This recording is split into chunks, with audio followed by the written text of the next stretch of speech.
हमने अपना production method समझ लिया है, प्रोडक्शन मेथड का फॉर्मूला भी समझ में आ गया हमें, प्रोडक्शन मेथड से हम नेशनल इनकम कैसे कंप्यूट कर सकते हैं वो भी समझ में आ गया हमें, और उससे रिलेटेड हमने क्वेश्चंस भी देख लिए। अब हम नेशनल इनकम को कंप्यूट करने के लिए जो दूसरा मेथड सीखना जा रहे हैं वो है इनकम मेथड। कौन सा मेथड है? Income method. ठीक है ना। प्रोडक्शन मेथड से एक चीज हमने ये समझी कि प्रोडक्शन मेथड हमें डायरेक्टली नेशनल इनकम कंप्यूट करके नहीं दे सकता, लेकिन प्रोडक्शन मेथड देश में होने वाले प्रोडक्शन की मार्केट वैल्यू हमें जरूर दे सकता है, यानी जीडीपी एट एमपी। अब जब हमें जीडीपी एट एमपी मिल जाती है, यानी वैल्यू एडेड मिल जाता है सारी फर्म्स के द्वारा, तो उस जीडीपी एट एमपी को हम क्या किस में कन्वर्ट कर सकते हैं? एनएनपी एट एफसी में, यानी नेशनल इनकम में कन्वर्ट कर सकते हैं। लेकिन अब जो हमारा दूसरा ऑल्टरनेटिव है, क्या है बेटा? हमारा दूसरा ऑल्टरनेटिव है यानी इनकम मेथड। इस इनकम मेथड के थ्रू हम क्या निकालना सीखेंगे? National income. क्या निकालना सीखेंगे? और मैं आप लोगों से ये कहूंगा कि इनकम मेथड एक ऐसा मेथड है जो आपको नेशनल इनकम के करीब, सबसे ज्यादा करीब इनकम मेथड ही पहुंचाता है। समझ में आती है बात या नहीं? प्रोडक्शन मेथड से तो आपने पहले क्या कंप्यूट किया? प्रोडक्शन की वैल्यू को कंप्यूट किया, फिर बाद में जाकर आपने प्रोडक्शन की वैल्यू को नेशनल इनकम में कन्वर्ट किया। लेकिन इनकम मेथड जो है वो आपको क्या करता है भाई? नेशनल इनकम के सबसे ज्यादा नजदीक पहुंचाता है, यानी एनएनपी और एफसी के सबसे ज्यादा नजदीक पहुंचाता है। उसके पीछे सिंपल सा रीजन, इस मेथड का ही नाम क्या है? Income method. तो और आप निकालना भी क्या चाहते हैं? National income. तो आपको सबसे ज्यादा नजदीक अगर कोई मेथड पहुंचा सकता है नेशनल इनकम के, तो वो क्या है? Income method. अब आप मुझे बताइए, मैंने आप लोगों को नेशनल इनकम का मीनिंग क्या समझाया था? नेशनल इनकम का मीनिंग क्या समझाया था? नेशनल इनकम का मीनिंग समझाया था sum of total of factor incomes. यही समझाया था। सारी फैक्टर इनकम्स को अगर हम जोड़ दें जो किन्होंने कमाई है, हाँ जी, नॉर्मल रेसिडेंट्स ने अर्न की है। किसने अर्न की है? नॉर्मल रेसिडेंट्स ने अर्न की है। तो हम क्या कर सकते हैं? हमारे पास हमारी नेशनल इनकम आ जाएगी। और बेटा इनकम मेथड में आप बताओ कुछ भी नहीं करेंगे, सारी की सारी फैक्टर इनकम्स का ही टोटल करने जा रहे हैं। क्या करने जा रहे हैं? सारी की सारी फैक्टर इनकम्स का ही टोटल करने जा रहे हैं। समझ में आती है बात या नहीं आती? अब सुनिए मेरी बात को। सर फैक्टर इनकम्स क्या होती है? अच्छा, फैक्टर इनकम्स को हम एक और चीज बोलते हैं, फैक्टर पेमेंट्स। क्या बोलते हैं? क्योंकि जो लोग इनको पे करते हैं उनके लिए ये फैक्टर पेमेंट्स है, जिन लोगों को ये रिसीव होती है उन लोगों के लिए फैक्टर इनकम्स है। लेकिन है तो फैक्टर इनकम्स ही ना। समझ में आती है बात या नहीं आती? Is there any problem? Sir factor incomes या फैक्टर पेमेंट्स होती क्या है?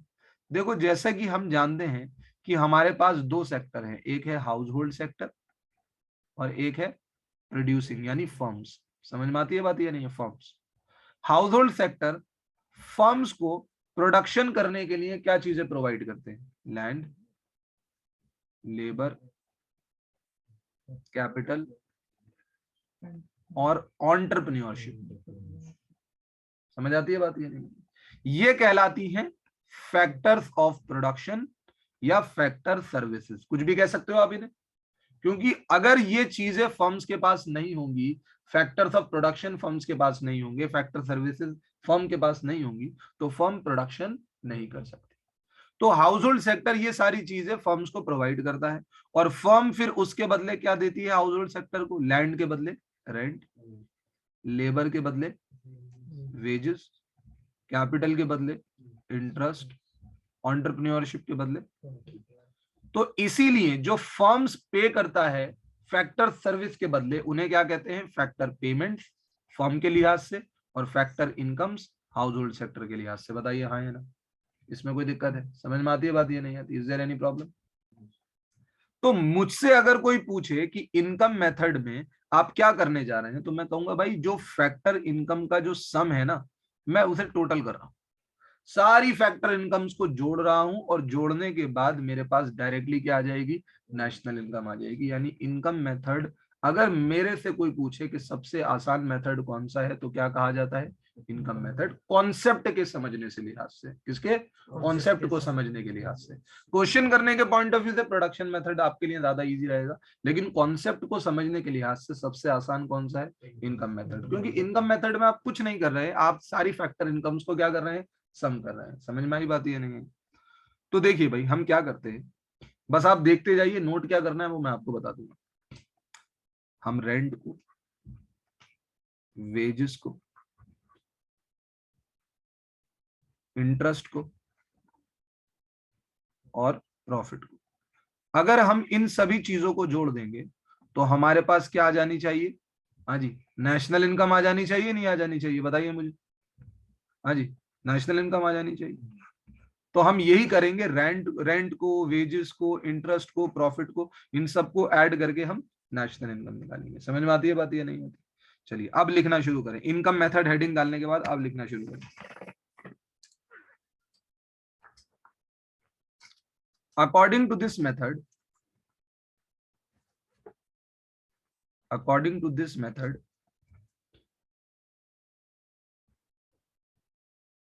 national income is estimated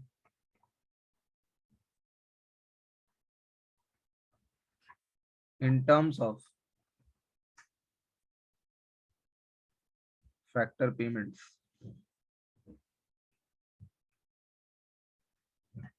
या factor incomes, wages, rent, interest, profit.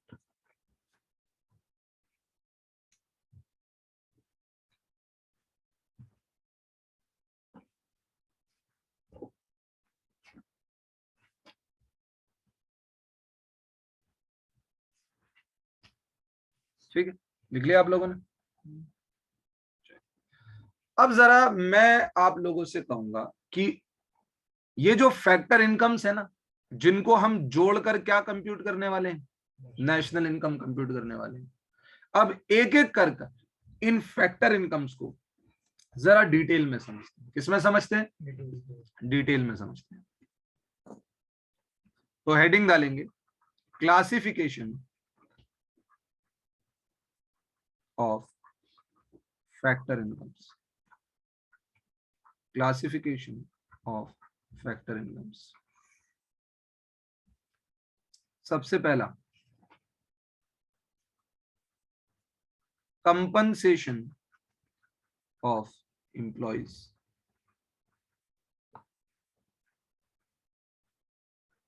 Compensation of employees.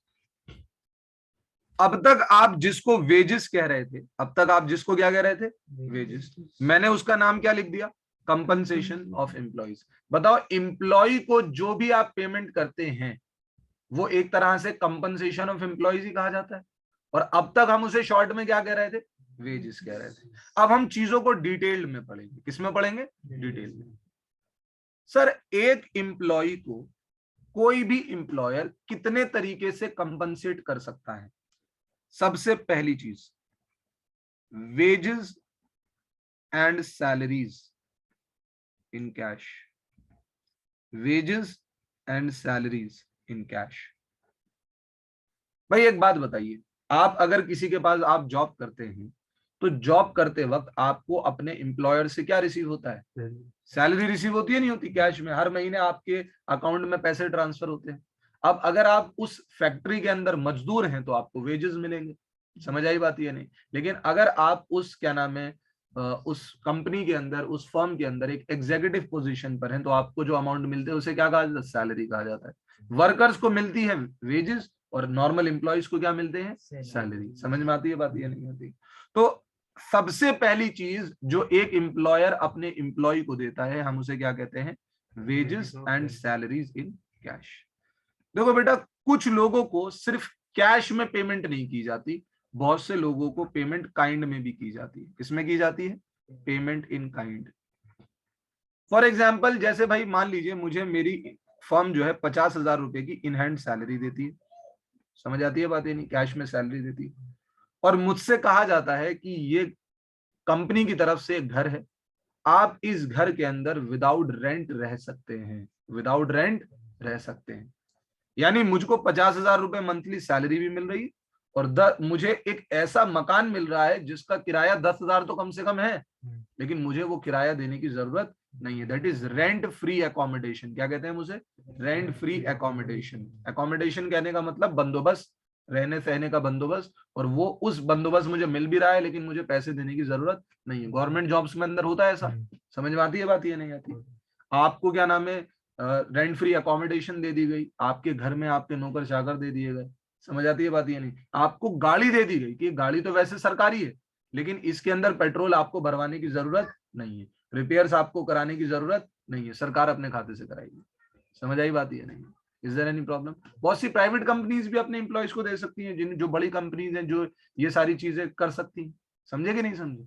तो किसी भी एम्प्लॉय को सैलरी जरूरी नहीं कैश में मिल रही है, उसको सैलरी काइंड में भी मिल सकती है, समझ में? यानी अदर देन कैश। समझे कि नहीं समझे? जो लैपटॉप देती है, हाँ, वो भी काइंड में आ जाएगा। काम करने के लिए दिया है ना, आपके पर्सनल पर्पस के लिए तो नहीं दिया। तो काम करने के लिए दिया है तो वो तो कंपनी का ही एसेट है, कंपनी अपने लिए ही यूज करा रही है, आपको तो कोई बेनिफिट नहीं है उससे। समझ आई बात? ही नहीं। मैं तो ये कह रहा हूं कि आपके बेनिफिट के लिए अगर आपको कुछ कंपनी दे रही है तो वो क्या कहलाएगा? पेमेंट इन काइंड कहलाएगा। समझे कि नहीं समझे? Is there any problem? तो कंपनसेशन ऑफ एम्प्लॉइज में सबसे पहले आपको क्या बात समझ आई? Wages and salaries in cash, और दूसरी पेमेंट इन काइंड। अब तीसरी एक बहुत इंपॉर्टेंट चीज मैं आप लोगों को समझाने जा रहा हूं। बेटा बहुत से लोगों से ये चीज समझाई ही नहीं जाती, समझ में आ रही है बात? ये नहीं, जो तीसरी चीज मैं समझा रहा हूं ना, वो बहुत से लोगों से वो चीज समझाई ही नहीं जाती, और बच्चों को वो बात तरीके से समझ में भी नहीं आती। बच्चे बस क्या करते हैं, चलो ले देकर अब जो भी है समझ लिया ऐड बैड कर लेंगे। C, employers contribution in social security scheme.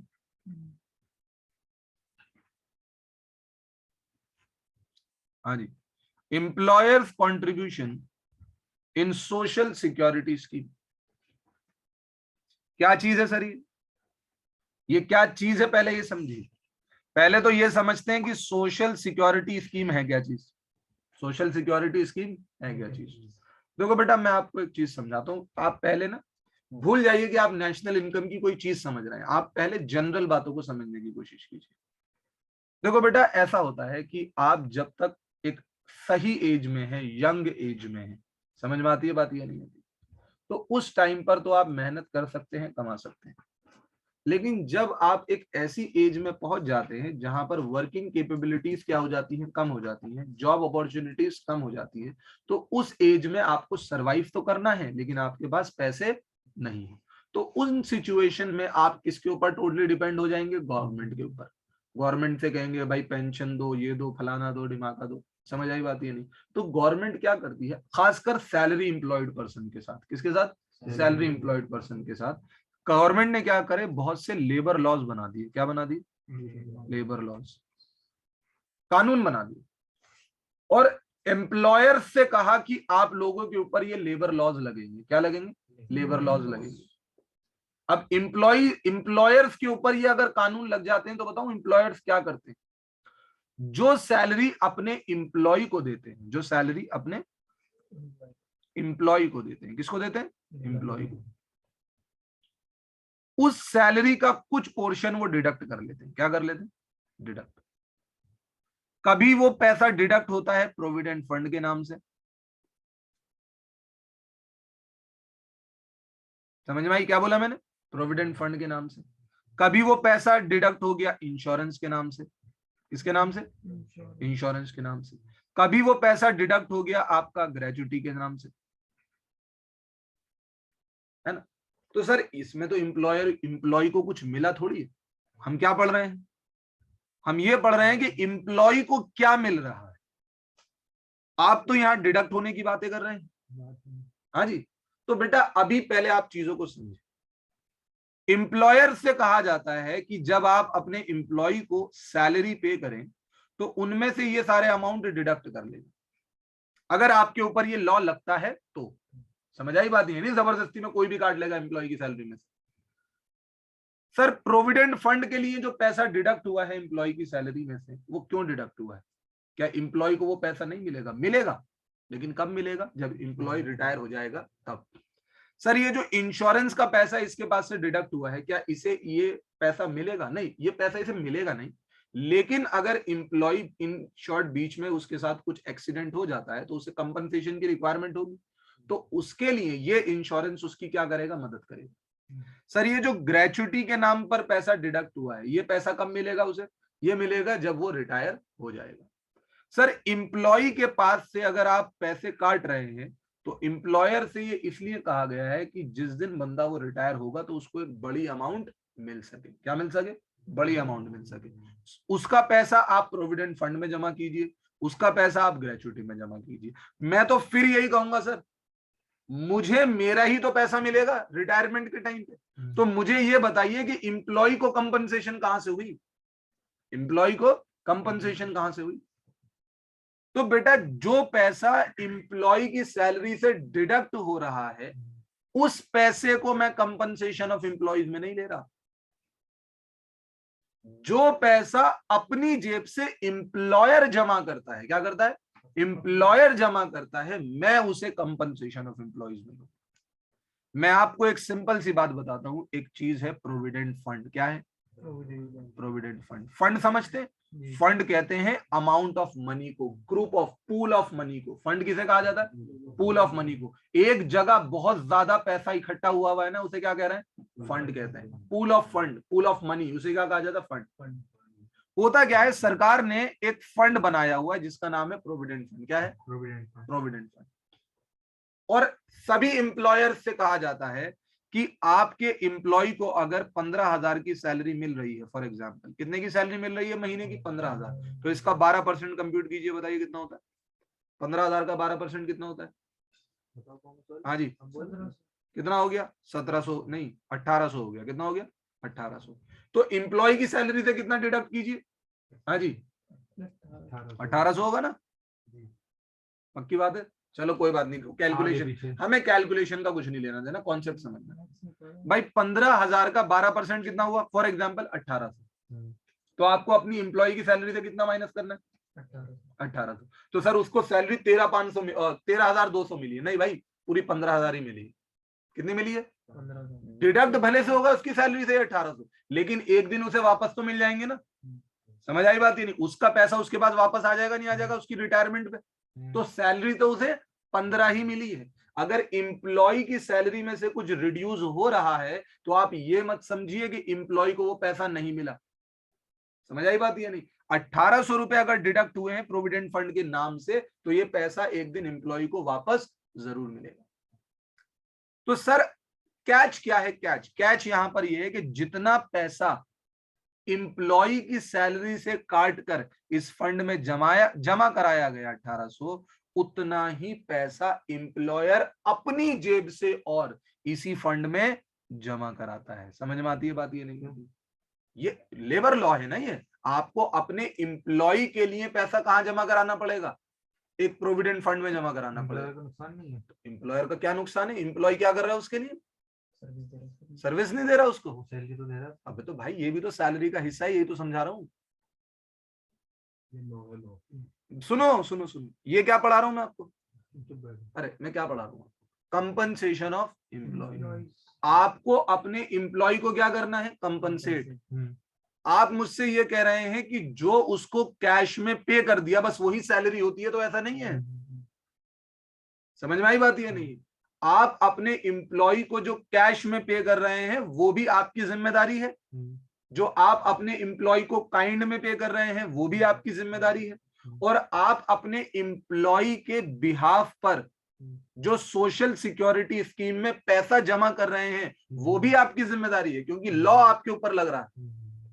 समझ में आती है बात या नहीं आती? लॉ कह रहा है कि आप एम्प्लॉय की सैलरी में से तो डिडक्ट करेंगे, उसका खुद का पैसा जमा हो रहा है कहां पर? प्रोविडेंट फंड में। उतना ही सेम अमाउंट आपको भी जमा कराना होगा उस फंड में, उस एम्प्लॉय के लिए। समझ में आई बात? अगर आपके ऊपर वो लॉ एप्लीकेबल है तो, अदरवाइज नहीं। लॉ एप्लीकेबल होने के लिए क्या चाहिए सर? आपको बेटा लेबर लॉस पढ़ने पड़ेंगे। समझ आई बात नहीं? और मैं यहाँ पर आपको लेबर लॉज नहीं पढ़ा रहा, आप इन फ्यूचर जाकर कभी भी आपको पढ़ना हो ग्रेजुएशन में या किसी भी उसके अंदर, तो आपको लेबर लॉज पढ़ने को मिल जाएगी। समझ में आई बात या नहीं? तो 1800 रुपए तो जमा हुए किसके? एम्प्लॉय के। और 1800 रुपए जमा किसके हुए? एम्प्लॉयर के। तो जो एम्प्लॉय का पैसा जमा हुआ उस प्रोविडेंट फंड में, तो वो तो कोई कंपनसेशन नहीं है, वो तो उसी का पैसा जमा हो रहा है। लेकिन जो एम्प्लॉयर का कंट्रीब्यूशन है, किसका?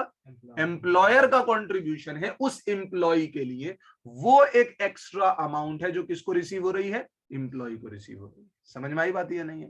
क्योंकि जो 15,000 रुपए उसको सैलरी मिलनी थी, उसमें से 12% का 1800 अगर डिडक्ट होकर प्रोविडेंट फंड में जमा हो गया, तो वो तो उसे कुछ नहीं मिला, वो तो उसका पैसा ही उसी का प्रोविडेंट फंड में गया।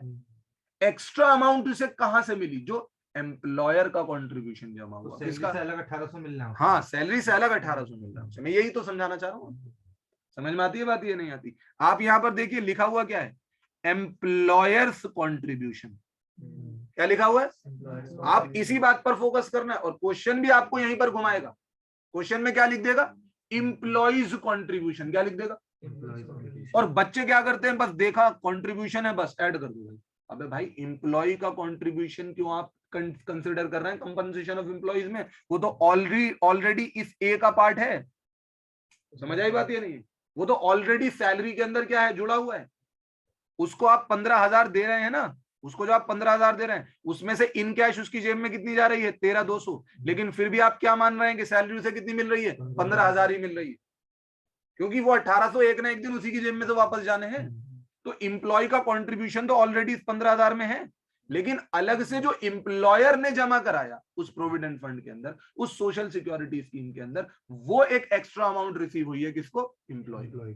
समझ में आई बात? ये नहीं? इसीलिए आपको क्या करना है? एम्प्लॉयर कंट्रीब्यूशन को कंपनसेशन ऑफ एम्प्लॉयज में ऐड करना है। एम्प्लॉय कंट्रीब्यूशन जानबूझ के देगा आपको क्वेश्चन में, उसे क्या करना है? आपको इग्नोर। सर, इस प्रोविडेंट फंड में पैसा जमा कराने से क्या होता है? बेटा, जब आप हर महीने इस फंड में पैसा जमा कराते हैं ना, तो जो लोग इस फंड को मैनेज कर रहे होते हैं, यानी जो इस फंड की देखभाली कर रहे होते हैं, वो क्या करते हैं? इस पैसे को गवर्नमेंट की सिक्योरिटीज खरीद लेते हैं। क्या खरीद लेते हैं? गवर्नमेंट की सिक्योरिटीज। और गवर्नमेंट की सिक्योरिटीज एक रिस्क फ्री सिक्योरिटीज होती है। क्या होती है? रिस्क फ्री सिक्योरिटीज, जिससे हर महीने इंटरेस्ट आता ही रहता है। यानी ये पैसा एक तरह से कहीं और इन्वेस्ट हो जाता है। क्या हो जाता है? एक तरीके से कहीं और इन्वेस्ट हो जाता है, जिससे ये महीने के हिसाब से, सालों के हिसाब से बढ़ता रहता है। और जब एम्प्लॉय रिटायर होता है, तो उसको जितना पैसा एम्प्लॉय का जमा हुआ और जितना पैसा एम्प्लॉयर का जमा हुआ, एक तो वो दोनों पैसा और साथ में जो इंटरेस्ट उसके अंदर जुड़ा है, वो सारा अमाउंट किसे मिलता है रिटायरमेंट के टाइम पे? एम्प्लॉयर को मिलता है। समझ में आई बात? ये नहीं? अब जब एक एम्प्लॉय रिटायर होता है, तो उसके पास एक बड़ी अमाउंट होती है, जिससे वो अपनी बाकी की बची हुई लाइफ को आसानी से बिता सकता है। समझ आई? इसीलिए इसको एक सोशल सिक्योरिटी स्कीम कहा। क्या कहा? अब मान लो, अब डिडक्ट होने की बात नहीं करूंगा मैं, क्योंकि अब आपको कॉन्सेप्ट समझ में आ चुका है। अब मैं ये नहीं कहूंगा कि एम्प्लॉय के पास से कुछ डिडक्ट हुआ। अब मैं ये कहूंगा कि बहुत सी ऐसी और सोशल सिक्योरिटी स्कीम्स हैं जहां पर एम्प्लॉयर अपने एम्प्लॉय के लिए क्या कर सकता है? कंट्रीब्यूट कर सकता है। फॉर एग्जांपल, जैसे इंश्योरेंस। जैसे इंश्योरेंस, एम्प्लॉयर ने अपनी जेब से किसका इंश्योरेंस करा दिया? एम्प्लॉय का इंश्योरेंस करा दिया। समझ में आई बात? नहीं? एम्प्लॉयर ने अपने जेब से, एक और फंड होता है ग्रेच्युटी फंड। क्या होता है? ग्रेच्युटी फंड जो है वो एम्प्लॉयर अपनी मर्जी से बनाता है, उससे सरकार नहीं कह रही, वो अपनी मर्जी से बना रहा है। समझ आई बात? ये नहीं? क्यों? क्योंकि आप अगर किसी रेस्टोरेंट में जाते हो और कोई वेटर आपको क्या कर देता है? अच्छी सर्विस देता है, तो आप उसे टिप के नाम पर एक गिफ्ट देते हो? नहीं देते? यार, एक बंदा लॉयल्टी के साथ 10 से 20 साल 25 साल आपके लिए काम कर गया, क्या उसके लिए गिफ्ट नहीं बनता? बताइए मुझे। उसे क्या कहते हैं? ग्रेच्युटी कहते हैं। क्या कहते हैं? ग्रेच्युटी। और अगर आप किसी भी, अब देखो नाम तो बहुत सारे सोशल सिक्योरिटी स्कीम्स के नाम बहुत सारे, इंश्योरेंस हो गया, प्रोविडेंट फंड हो गया, ग्रेच्युटी फंड हो गया, समझ में आती है बात? नाम बहुत सारे। लेकिन मैं आपसे सिंपल सी बात ये कहूंगा कि अगर एम्प्लॉयर अपनी जेब से एम्प्लॉय के लिए किसी भी सोशल सिक्योरिटी स्कीम में पैसा डाल रहा है, तो एक तरह से वो क्या है? एम्प्लॉय को कंपनसेशन है। क्या है? एम्प्लॉय को कंपनसेशन। समझ में आई बात? नहीं? और याद रखिएगा, किसका कंट्रीब्यूशन? एम्प्लॉयर का कंट्रीब्यूशन, एम्प्लॉय का कंट्रीब्यूशन नहीं।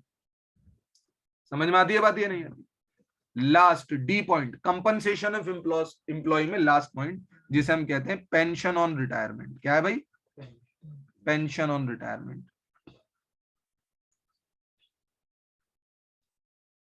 पेंशन ऑन रिटायरमेंट, जब आपका एम्प्लॉय रिटायर हो जाता है तो एम्प्लॉयर उसे क्या पे करता है भाई? पेंशन पे करता है। समझ में आती है बात? ये नहीं, क्या पे करता है? पेंशन। तो वो भी तो एक तरीके से एम्प्लॉय के लिए क्या है? कंपनसेशन। अच्छा, एक और पेंशन होती है जिसका नाम है ओल्ड एज पेंशन। ये वो वाली पेंशन नहीं है। ओल्ड एज पेंशन तो फैक्टर इनकम होती ही नहीं, वो क्या होती है? एक तरीके से ट्रांसफर इनकम होती है। क्या होती है? क्योंकि बूढ़ों को जो पेंशन दी जा रही है वो सरकार फ्री में दे रही है, उन्होंने कुछ करा थोड़ी।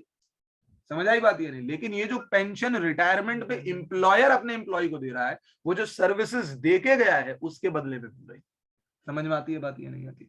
तो ये सारी चीजें किस में ऐड होती हैं भाई? हमारी कंपनसेशन ऑफ एम्प्लॉयज में ऐड होती है। बताइए हाँ या ना?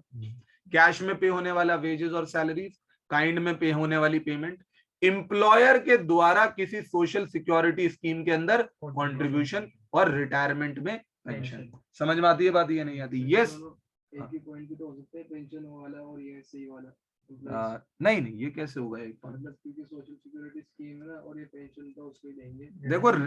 देखो ऐसा है, एक बंदे के जब वो हमारे एम्प्लॉय का मतलब जब वो मेरी ऑर्गेनाइजेशन में है, लग रही है भाई आप मेरी ऑर्गेनाइजेशन का हिस्सा हो, आप मेरे लिए मंथली काम कर रहे हो, तो मैं मंथली आपके लिए एक अमाउंट किसी सोशल सिक्योरिटी स्कीम में डाल देता हूँ। तो वो तो आता है employer contribution in social security scheme.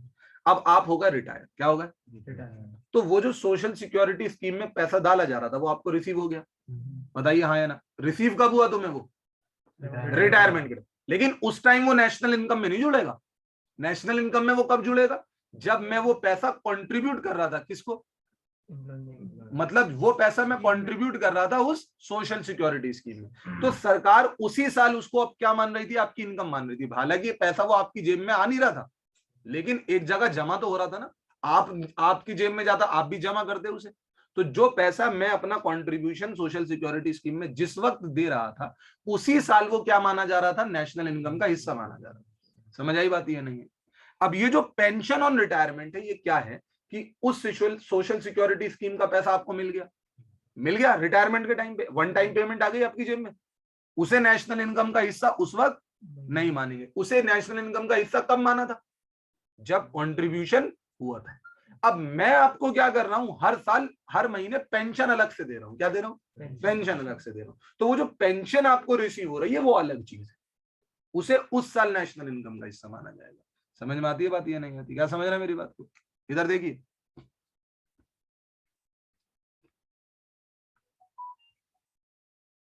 ये आपका एम्प्लॉयमेंट टेन्योर है। क्या है? Employment tenure.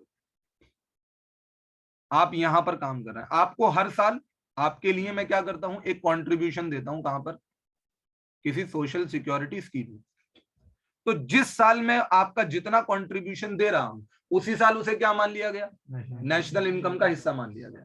और आपने यहां पर क्या कर ली? रिटायरमेंट ले ली। क्या ले ली? और फिर ये जितना भी कंट्रीब्यूशन उस स्कीम में गया था वो आपको रिटायरमेंट पे रिसीव हो गया। बताओ, जिस दिन वो आपकी जेब में आया, क्या सरकार उसे उस वक्त दोबारा नेशनल इनकम मानेगी क्या? जब कंट्रीब्यूशन जा रहा था तो पहले नेशनल इनकम मान चुके हैं ना। जब आपकी जेब में आ गया वो पैसा, इन कैश आ गया, उसे दोबारा नेशनल इनकम मानने की जरूरत तो नहीं है। बताइए हाँ या ना? ठीक है ना? अब जो पेंशन ऑन रिटायरमेंट है वो अलग चीज है। अब आप जॉब छोड़ चुके हैं, आप बूढ़े हो चुके हैं, आप जॉब छोड़ चुके हैं, अब आपको हर महीने क्या मिलती है? पेंशन। वो अलग चीज है। समझ में आई बात? ही नहीं। वो जब आपको पेंशन दी जाएगी वो उस साल क्या मानी जाएगी? उस साल की नेशनल इनकम मानी जाएगी। समझ में आती है बात? ये नहीं आती? ठीक है ना? तो ये सी और यानी ये जो मैंने आपको यहाँ पर ये बातें बताई हैं, ये दोनों अपने आप में क्या है? बिल्कुल मुख्तलिफ है ना, बिल्कुल एक दूसरे से अलग। ठीक है? समझे कि नहीं समझे? और पेंशन ऑन रिटायरमेंट का मतलब ओल्ड एज पेंशन नहीं है, क्योंकि ओल्ड एज पेंशन मैंने आपको पहले लेक्चर में बताया था कि एक तरह की ट्रांसफर इनकम है, और नेशनल इनकम के अंदर हम सिर्फ फैक्टर इनकम्स को इंक्लूड करते हैं, ट्रांसफर इनकम्स को नहीं। बात समझे कि नहीं समझे? बताइए मुझे। क्लासिफिकेशन ऑफ फैक्टर इनकम्स में सबसे पहली फैक्टर इनकम मैंने क्या डिस्कस करी आपसे? Compensation of employees. समझे कि नहीं समझे? चलिए, तो जैसा कि मैं यहाँ पर डिस्कस कर रहा था, रेंट, वेजेस, इंटरेस्ट और प्रॉफिट, इनमें से क्या डिस्कस हो चुका है, क्या पूरा हो चुका है भाई? वेजेस पूरा हो चुका है, जिसे हमने कंपनसेशन ऑफ एम्प्लॉय कह दिया। अब तीन चीजें बची हैं, रेंट, इंटरेस्ट और प्रॉफिट। हाँ जी, देखो बेटा, जो ये आपका रेंट, इंटरेस्ट और प्रॉफिट है ना, इनको कहा जाता है ऑपरेटिंग सरप्लस। क्या कहा जाता है? Operating surplus.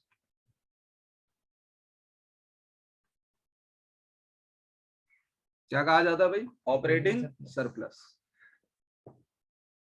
हाँ जी, क्या कहा जाता है इन्हें? Operating surplus. क्या क्या चीजें आती हैं इसमें? रेंट, इंटरेस्ट और प्रॉफिट। यानी अगर आपको क्वेश्चन के अंदर ऑपरेटिंग सरप्लस करके गिवन हो, तो आप ये समझ जाइएगा कि रेंट, इंटरेस्ट और प्रॉफिट ऑलरेडी इसका हिस्सा है। आपको बस क्या करना होगा, ऑपरेटिंग सरप्लस को किसके साथ जोड़ना होगा? हाँ जी, ऑपरेटिंग सरप्लस को किसके साथ जोड़ना होगा? कंपनसेशन ऑफ एम्प्लॉयज के साथ जोड़ना होगा। आपको फिर अलग से वो क्या देंगे क्वेश्चन में? अलग से रेंट लिखा हुआ देंगे, या अलग से इंटरेस्ट लिखा हुआ देंगे, या अलग से प्रॉफिट लिखा हुआ देंगे। तो फिर उस अलग से लिखे हुए को हम क्या करेंगे? इग्नोर, क्योंकि वो ऑलरेडी किसका हिस्सा बन चुका है? ऑपरेटिंग सरप्लस का हिस्सा बन चुका है। हाँ, समझ में आई बात या नहीं? ऑपरेटिंग सरप्लस के अंदर रेंट, इंटरेस्ट और प्रॉफिट ऑलरेडी जुड़े हुए होते हैं। समझ आती है बात या नहीं आती? अब मैं आप लोगों को कुछ और चीजें समझाना चाहता हूं। देखो बेटा, अब जैसे ही हम हर चीज की डेप्थ में जा रहे हैं, तो हम एक और चीजों को समझने की कोशिश करते हैं। देखो, कभी कभी क्वेश्चन के अंदर आपको एक और चीज गिवन होती है, जिसका नाम है रॉयल्टी। क्या गिवन है? रॉयल्टी। समझ में आई बात ये नहीं? तो बेटा, रेंट और रॉयल्टी में कुछ ज्यादा फर्क नहीं होता। रेंट आपको रिसीव होता है जब आप किसी को अपनी टेंजिबल प्रॉपर्टी यूज करने के लिए देते हैं। क्या देते हैं? टेंजिबल प्रॉपर्टी यूज करने के लिए देते हैं। समझे कि नहीं समझे?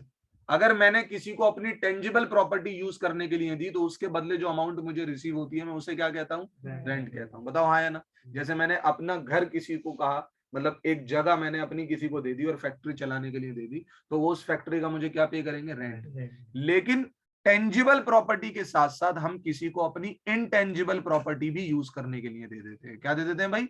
इनटेंजिबल प्रॉपर्टी भी किसी को यूज करने के लिए दे देते हैं। फॉर एग्जाम्पल, जैसे मैंने अपना गाना किसी मूवी को दे दिया, लिखा हुआ मेरा है, लेकिन मैंने किसी दूसरी मूवी को वो गाना दे दिया। अब वो गाने को यूज कर कर वो क्या कर रहे हैं भाई? कमा रहे हैं। तो एक तरीके से मैंने अपनी कौन सी प्रॉपर्टी रेंट पे दी? Intangible property. कौन सी प्रॉपर्टी रेंट पे दी? Intangible property. मेरी कोई लिखी हुई किताब थी, समझ में आई बात ये नहीं है? मैंने 3 इडियट्स की बुक लिखी, समझे कि नहीं समझे? और उसके ऊपर क्या बन गई? मूवी बन गई। समझ में आई बात ये नहीं? तो जिसने वो किताब लिखी थी, उसको उसने क्या दी? अपनी इनटेंजिबल प्रॉपर्टी दी। क्या दी? Intangible property. उसने कोई जमीन, जायदाद, ये सारी चीजें देकर रेंट नहीं ले रहा वो उससे। तो जब आप अपनी इनटेंजिबल प्रॉपर्टी किसी को देकर सामने वाले से उसके बदले पैसे चार्ज करते हो, तो वो जो रेंट होता है, उस रेंट को क्या कहलाते हैं हम? रॉयल्टी।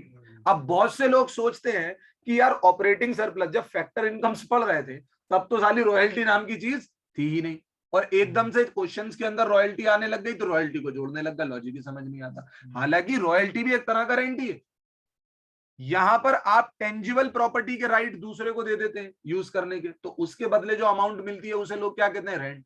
लेकिन अगर आप इंटेंजिबल प्रॉपर्टी के राइट, है ना, क्या इंटेंजिबल प्रॉपर्टी के राइट किसी को अगर यूज करने के लिए दे दे, उसके बदले जो आपको रिसीव होता है, वो क्या कहलाती है? रॉयल्टी कहलाती है। समझ में आई बात? ये नहीं?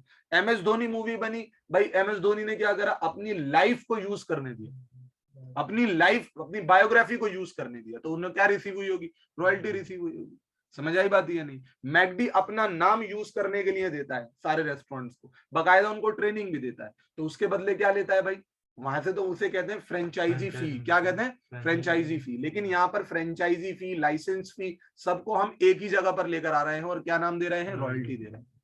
वैसे कमर्शियल सेंस में देखें तो फ्रेंचाइजी फीस अलग है, लाइसेंस फी अलग है, रॉयल्टी अलग है, लेकिन हम रॉयल्टी के अंदर सारी चीजों को इंक्लूड कर रहे हैं यहाँ पर। समझ आई बात या नहीं? हम यहाँ पर अगर अपनी इंटेंजिबल प्रॉपर्टी किसी को यूज करने के लिए दे रहे हैं, इंटेलेक्चुअल प्रॉपर्टी राइट्स यूज करने के लिए दे रहे हैं, और उसके बदले अगर कोई हमें रेंट मिल रहा है, तो उसे हम क्या कह रहे हैं? रॉयल्टी। समझे कि नहीं समझे? Is there any problem? कोई दिक्कत है इसके अंदर? फिर हम बात करते हैं किसकी? इंटरेस्ट की। इंटरेस्ट के अंदर मुझे कुछ डेप्थ समझाने की जरूरत नहीं है, बहुत सिंपल सी बात है। बात करते हैं किसकी? प्रॉफिट की। किसकी? तो बेटा देखो, प्रॉफिट के ना 3 हिस्से होते हैं। कितने हिस्से होते हैं? 3। एक को कहा जाता है डिविडेंड, एक को कहा जाता है रिटेन्ड अर्निंग्स, और एक को कहा जाता है कॉर्पोरेट टैक्स। क्या कहा जाता है? Corporate tax. चलिए, आज के लिए हम इतना ही रखते हैं। बाकी की जो फर्दर एक्सप्लेनेशन है मैं आपको नेक्स्ट क्लास में दूंगा। प्रॉफिट के बारे में हम अगली क्लास में और पढ़ेंगे, और ये टॉपिक यानी एक्सप्लेनेशन जो है नेशनल इनकम की अगली क्लास में पूरी हो जाएगी, और नेशनल इनकम के हम क्वेश्चंस भी करेंगे किसमें? नेक्स्ट क्लास में। समझ में आती है बात या नहीं आती? अभी तक जितना पढ़ाया भाई सबको समझ में आया है, मैं ये उम्मीद कर रहा हूँ आप लोगों को।